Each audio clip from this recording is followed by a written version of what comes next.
ایک ایسے دور کی بات ہے جب سچائی اور دیانتداری کو دنیا کی سب سے بڑی دولت مانا جاتا تھا۔ ایک چھوٹے سے گاؤں میں اسماعیل نامی ایک نوجوان رہتا تھا جو انتہائی محنتی، نیک سیرت اور خدا ترس تھا۔ اسماعیل کی سب سے بڑی خواہش یہ تھی کہ وہ جو کچھ بھی کمائے وہ مکمل طور پر حلال رزق ہو، تاکہ اس کے گھر میں برکت ہو اور اس کے بچوں کی پرورش پاکیزہ آمدنی سے ہو۔ اسماعیل کا پیشہ لکڑی کاٹنا اور انہیں شہر کے بازار میں بیچنا تھا۔ یہ ایک مشقت طلب کام تھا، کیونکہ اسے روزانہ کئی میل پیدل چل کر جنگل جانا پڑتا، خود درخت کاٹنے پڑتے اور پھر لکڑی کا بھاری گٹھا سر پر رکھ کر شہر کا سفر کرنا پڑتا۔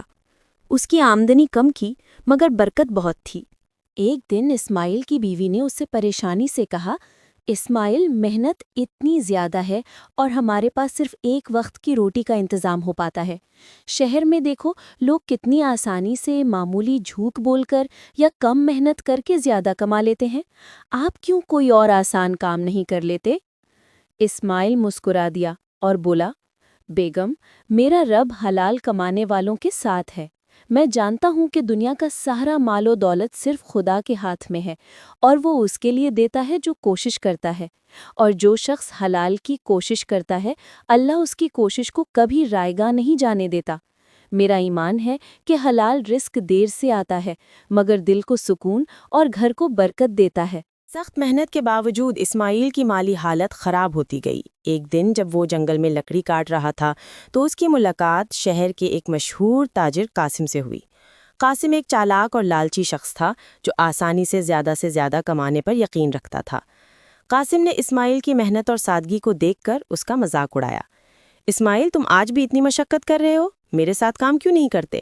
قاسم نے اسماعیل کو ایک آسان مگر ناجائز کام کی پیشکش کی۔ شہر کے امیر لوگوں کے لیے لکڑی کے بدلے ان سے مہنگے پرندوں کا شکار کر کے لانا، جو قانوناً ممنوع تھا۔ قاسم نے کہا کہ اس کام میں محنت کم ہے اور اجرت اتنی زیادہ کہ تم ایک دن میں اپنی ایک مہینے کی کمائی کر سکتے ہو۔ اسماعیل کا دل ایک لمحے کے لیے ڈگمگایا۔ اس نے اپنی بیوی کی پریشانی، بچوں کی ضرورتیں اور اپنی غربت کو یاد کیا۔ یہ پیشکش بہت پرکشش تھی، لیکن پھر اسے اللہ کا خوف یاد آیا۔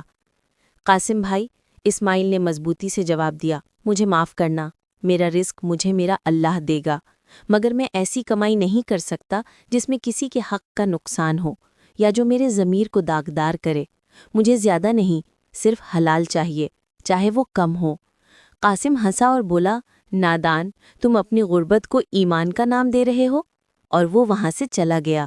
اسماعیل نے قاسم کی باتوں پر توجہ نہیں دی اور اپنی محنت جاری رکھی۔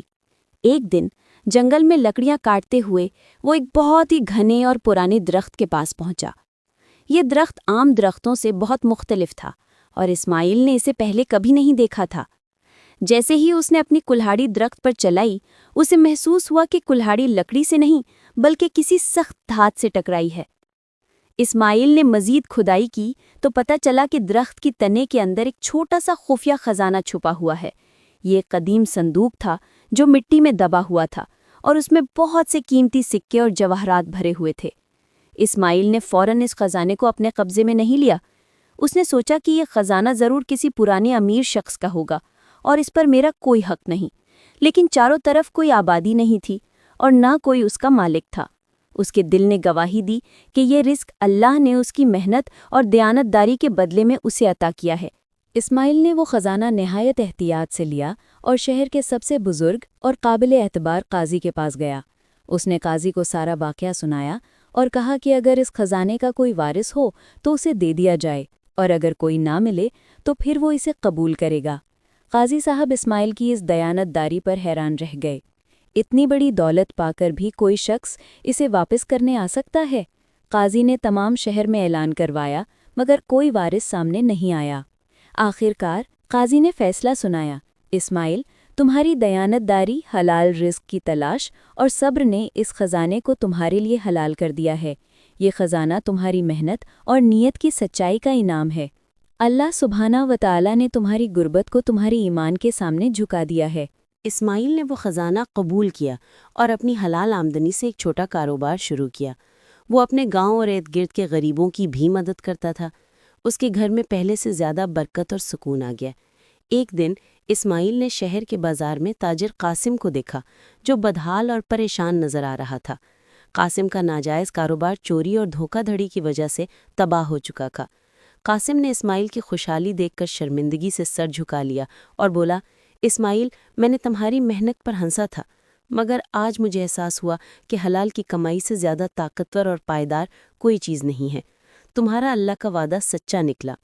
اسماعیل نے مسکرا کر قاسم کو گلے لگایا اور کہا، حلال رزق صرف پیسے نہیں لاتا، بلکہ دل کا سکون، زندگی میں برکت اور ایمان کی مضبوطی بھی لاتا ہے۔ میرا یقین تھا کہ میری محنت کا صلہ ضرور ملے گا۔